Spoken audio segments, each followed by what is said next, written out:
Ai, ai. Eu sou um monstro. Palavra. E um monstro, meus amigos, que pode confessar os seus apetites sem correr o risco de poder contemplar o mundo através das grades de um cárcere. Eu sou um infame. Ditas essas palavras, Luciano de Barros estendeu-se desalentado no divã e soprou para o ar o fumo do charuto.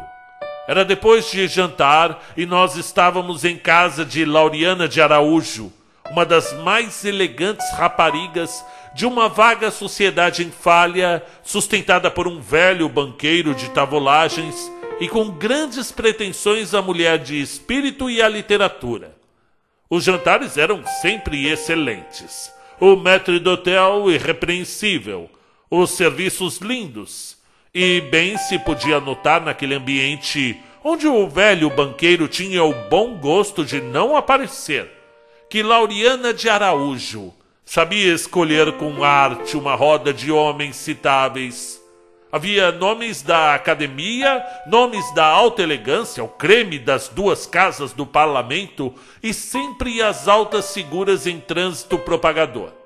Naquela casa de jantar cor de morango, com frisos de faiança representando a glória do Pomonajá, tinham estado um embaixador severo e um quase presidente de grande república europeia. Ao acabar os jantares, Lauriana, sempre de rendas brancas, como envolta em espumas, acendia um cigarro e palestrava. Os homens recostavam-se nos divãs e posavam. De vez em quando tocava-se piano. Quase sempre, entretanto, na varanda guarnecida de jasmins, ouvia-se o septo de instrumentos de corda. Era perfeitamente agradável. Ninguém ignorava que a anfitriã amável realizara já uma grande fortuna e que sabia, como ninguém, liquidar em seu proveito o dinheiro alheio sem estrépitos escandalosos. Só como amante de um ministro, obtendo concessões entre beijos, no espaço de 3 meses arranjara 500 contos. Fascista? Tu, infame? Tu não passas de um ingênuo. Era o conselheiro Andrade, conhecido por 40 anos de ceias consecutivas, desde o remoto Rocher de Cancale até os desvaidamentos de séculos atuais. Eu, ingênuo? Pois não. Um infame nunca diz que o é. Conforme. Afinal, intervinha Lauriana. O Luciano disse que era um monstro quando eu perguntava como compreendia o amor. O Luciano é sempre bizarro. Vai dizer para aí alguma barbaridade e liquida a infâmia. É impossível, minha amiga, porque eu sou o dedicado servidor e servidor sem interesse de todas as mulheres? Nunca ninguém me perguntou. E, entretanto, é apenas por um permanente e cruciante remorso. Veja, eu tenho 32 anos, um físico menos mau, visto discretamente. Sou mais inteligente do que o vulgar e tenho algum dinheiro. Para vocês, nada mais banal. Com esses elementos congregados, porém, e com uma alma incapaz de amar e de se dedicar senão à variedade, consigo numa sociedade moderna ser simplesmente o monstro. Como? Ora, como? Fazendo-me amar? Um prolongado riso correu pelo salão de fumar. O deputado Almerindo quase engasga. O conselheiro Andrade ergueu as mãos ao teto e o célebre poeta acadêmico Clodomir rebolou positivamente no divã. Luciano continuou tranquilo. É preciso partir do princípio de que toda mulher ama. Apenas, porém, ama ingenuamente e deixa-se seduzir. Deixa-se amar amando absolutamente uma vez na vida, a primeira. As outras paixões são o resultado do cálculo, do egoísmo, da satisfação dos desejos. É ela a sedutora, e seja para o bem ou para o mal, para elevar o homem ou perdê-lo, para sofrer-lhes as pancadas ou fazer-lhe da vida um rosário de beijos. O seu papel moral é sempre o ativo. Estás a lançar paradoxos. Estou a dizer coisas velhas, mas o ambiente e o meio conseguem também matar o primeiro sentimento. O amor é um perfume sutil, uma pequena sociedade elevada, mais ou menos culta, sabendo que há de casar com alguém da sua roda, talvez não ame nunca. Uma rapariga atirada desde cedo ao torvelinho dos bailes, das festas e dos flertes, é uma lutadora, prestes a devorar o seu marido próximo. E mesmo as moças de família modesta, desde sempre obrigadas a uma profissão e ao exercício de encontrar um esposo, entregando-se aos maiores excessos de permissão aos namorados, quase sempre fatais, não sentem o amor. Então o amor morreu. O amor é eterno, mas nem todos o podem ver, através da perversão do flerte ou das luxúrias perdidas. E a minha imensa monstruosidade está exatamente em procurar o amor, gozar esse perfume e perdê-lo. É talvez muito vago o que eu estou a dizer, mas é horrível. Ando por todos esses clubes e aborreço as mulheres que arrastam vestidos de contos de réis. Percorro os bailes e os rahuts com medo das fliteuses. Frequento as caixas de teatro. E em cada mulher que se pende para mim, sinto a falsificação. Quero percorrer os meios humildes e descobrir pobrezitas e sem nada. As crianças que ainda não amaram. Imaginem vocês um homem com todos os instintos de perversão da nossa roda.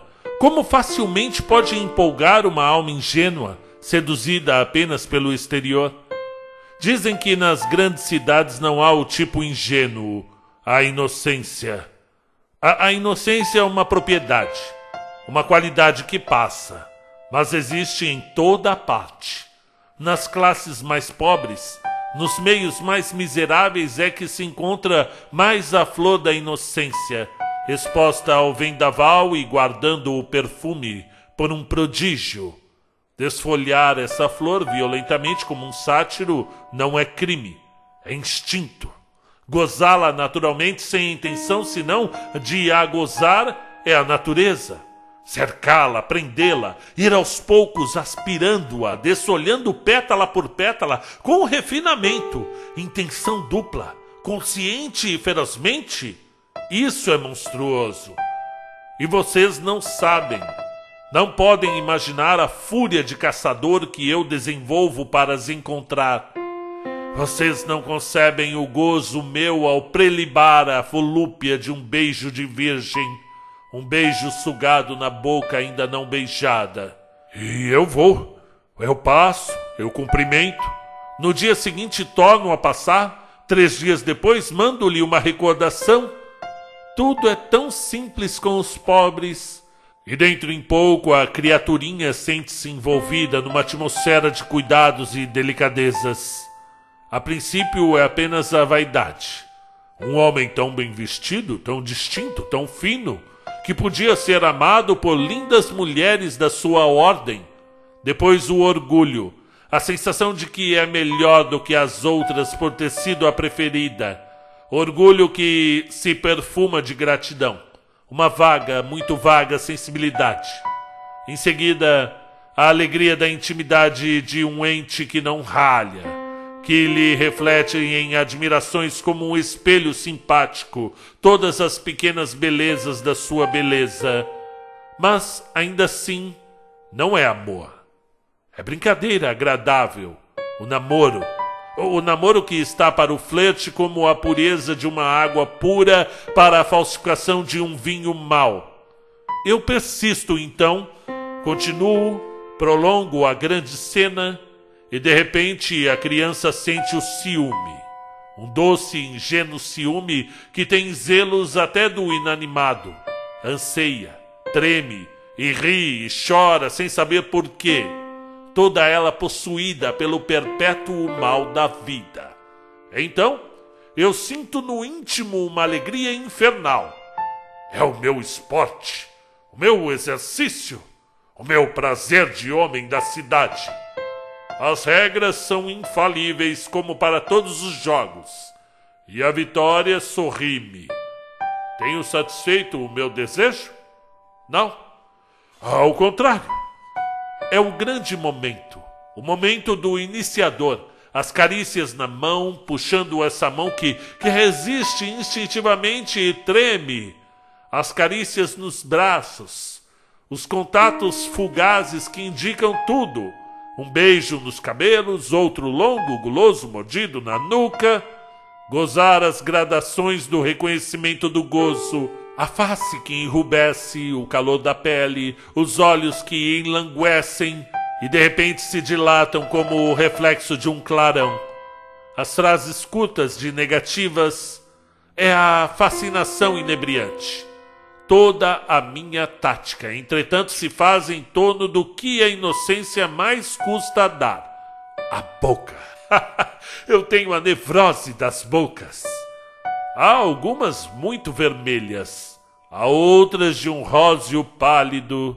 O movimento da língua passando pelos lábios dá-me crises desesperadas. E certas criaturas, quando riem, sugerem-me auroras, em que eu desejo estancar toda a sede de uma noite em claro, que é a minha vida. Às vezes, o beijo rogado vem de súbito. De outras, o princípio é um leve roçar de lábios. Depois, uma pressão mais longa. Enfim, a absorção.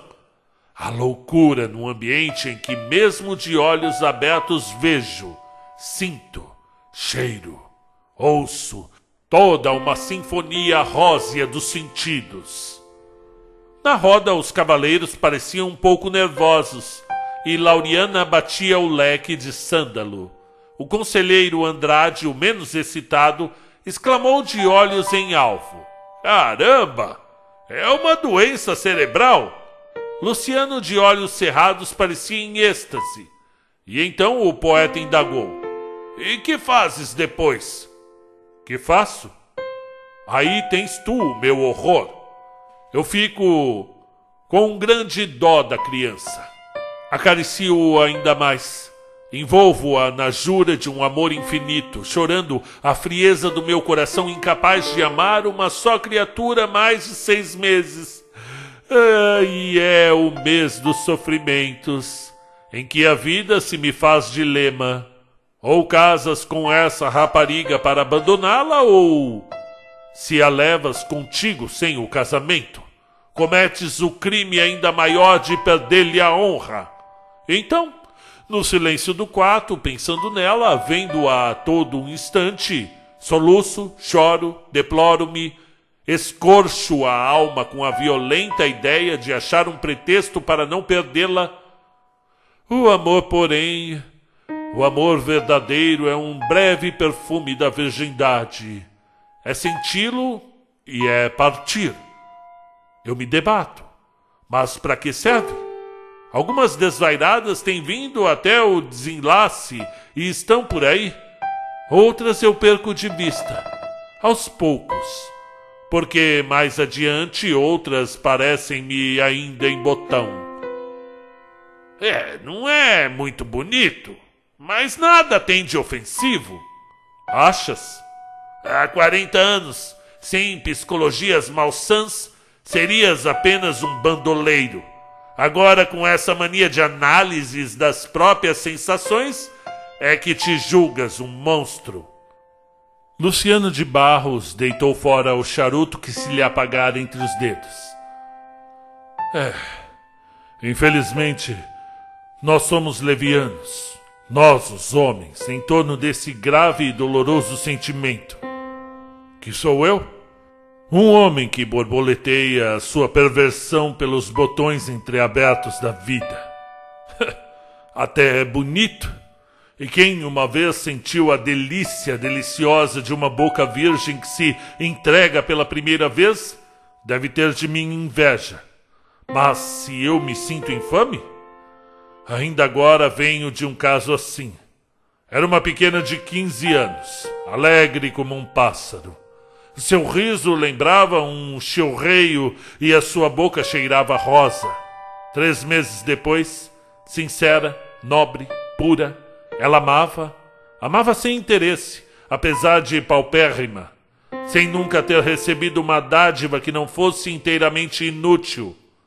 Dera-lhe o meu nome, mas ignorava o que eu era, onde eu morava, qual era o meu modo de vida. Amava como se ama aos 15 anos, cegamente. E eu tinha essa sensação meio triste, meio ridícula de me saber amado com um encanto de sonho. Que era ela? Um personagem de conto. Que era eu? O príncipe. A crise do amor na estufa preparada por mim floriu. Talvez eu mesmo estivesse mais apaixonado do que parecia. Propus-lhe a fuga, o rapto. Resistiu com seu fundo honesto, tanto que lhe propus casamento. Ela sorriu entre lágrimas, erguendo os 2 grandes olhos negros. Não sabes o que dizes? Somos de condições tão diferentes. Isso é impossível. Mas então, que queres? Nada. Eu não quero nada. Coisa nenhuma. Eu voltei, continuei a vê-la, mas insensivelmente a minha lamentável alma sentia a necessidade do afastamento, querendo conservá-la. Ela continuava tal qual, iluminando o semblante quando me via.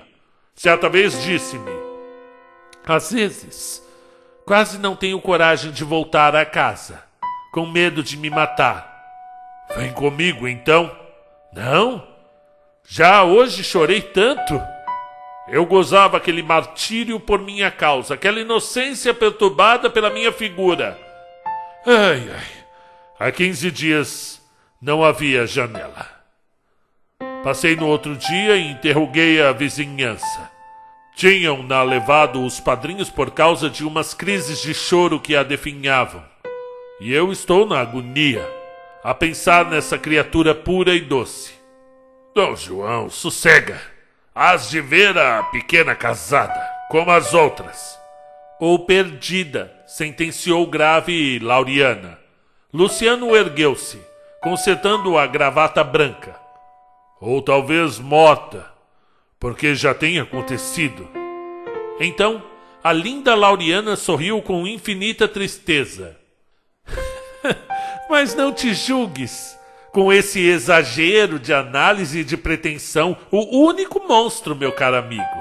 A cidade está cheia desses defloradores do amor. A vida é uma luta de sexos.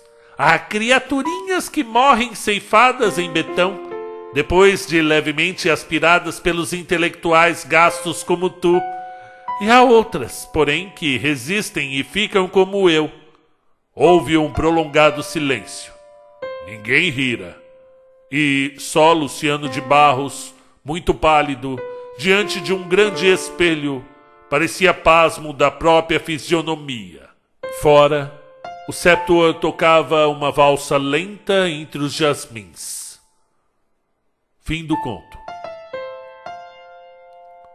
Olá, como vai, meus amigos? Vocês viram que análise profunda dos sentimentos humanos feita aqui por João do Rio? Vocês conhecem esse escritor, eu já venho trazendo aqui vários contos dele. E aí a Débora Novaes, que é uma amiga minha já desde os primeiros 100 inscritos aqui do canal, ela chegou curtindo já a grande literatura, ela tem um bom gosto, é fã do Nelson Rodrigues, e ela falou: leia O Monstro, por favor, é um daqueles psicopatas diferenciados que só o João do Rio sabia descrever. Legal, Débora, muito obrigado pela sugestão, e tá aí narrado para você, assim como eu narrei há alguns anos já contos do Nelson Rodrigues, como a Dama do Lotação. Muito bem, é isso aí, pessoal. Tá aqui O Monstro. Realmente ele é um monstro aqui, e a situação é monstruosa em si, porque ela ocorre até hoje e vai se renovando essa situação que coloca a mulher numa condição necessitar financeira com o casamento, e não que essa talvez seja a vontade real dela, mas mais por imposição que a própria sociedade e o sistema a coloca. A literatura consegue trazer com esse olhar binocular, esse olhar que parece que resgata nossos piores defeitos dentro de nossa alma. Obrigado e até a próxima.